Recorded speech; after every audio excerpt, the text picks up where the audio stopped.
M9 video. Describes Armstrong's early career, what events did he participate in, and how did he do.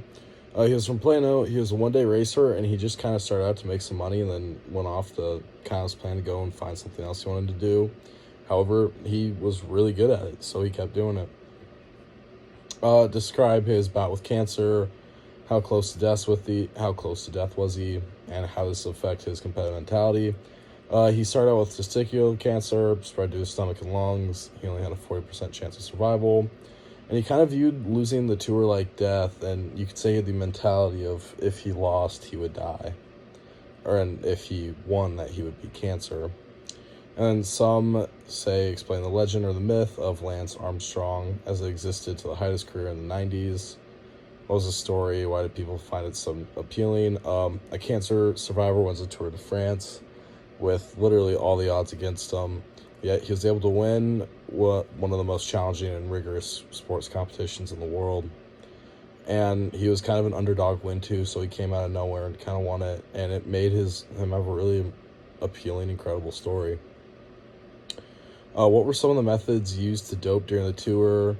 How did they give riders advantage? And then how did Armstrong and other riders who were doping avoid detection? They would use alcohol to dull the pain. They would do EPOs, which is it's considered performance doping, and it increases red blood cell production, allowing riders' body to deliver more oxygen from lungs to muscle. Blood transfusions, they just boost the number of red blood cells, and since that they were using someone's own blood from after the race versus their oxygen-deprived blood during the race, it makes it really hard to test since it's still their blood.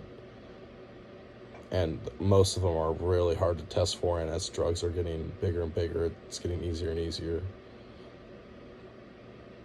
A report from Armstrong's doping facility as well, it said they're one of the most successful and well-hidden athletic doping teams and facilities out there. So that made it a lot easier. And a lot of doctors ran the doping programs, and people on the inside would inform the doctors of when there would be new tests, so they would stay away, so they would stay ahead of the test, knowing they are, and would be able to cheat them better. And they were hiding in plain sight, just right next to the doctors. And to describe Armstrong's comeback in 2009, why did he come back, what did he achieve, and how did he fare? He came back saying he wanted to compete again, and he wanted to win it and do it clean.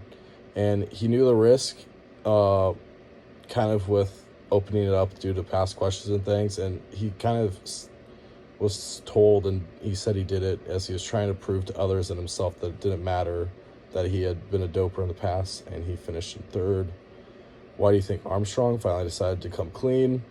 I honestly think he won so many times, and then there's evidence against him that it was like he just had to come out eventually, and everyone does. And then despite the doping scandal, many believe Armstrong is still the greatest cyclist of all time, and maybe one of the greatest athletes of all time as well. Do you agree or disagree? I disagree. I don't think he is. If he was truly the best, then he should not have had to have cheated to win in any way. Then what is mechanical doping? How does it work? How long has it existed? There's a gear chain powered by a lithium battery made with military-grade alloys, and it's connected to a heart rate monitor, which allows it to take over when a rider's heart rate spikes too high, and it's designed to kind of just boost the own rider, and they've existed since 1998. How did suspicions of mechanical doping initially rise? What was the evidence? Which cyclists were accused? It was fueled by videos of riders crashing when the bikes seemed to just be moving on their own, and no one was caught up until recently. If a rider can ride up a steep hill while seated or pretty much in a crash and the wheels continue to spin on their own, it pretty much shows there's a motor.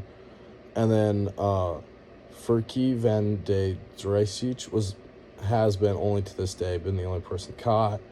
Do you think the mysterious person who Vara sold the motor to in the 90s was Lance? And then do you believe he was a double doper and how that affects his reputation? I don't believe it was him.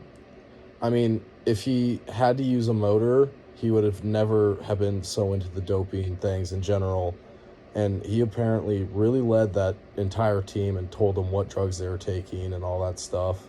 So if he was that passionate about doping, then he wouldn't have needed to use a motor. And if he did use a motor, he's the biggest fraud in sports history and a huge scam artist. He won completely by cheating, and that doesn't make you an athlete. So that's M9.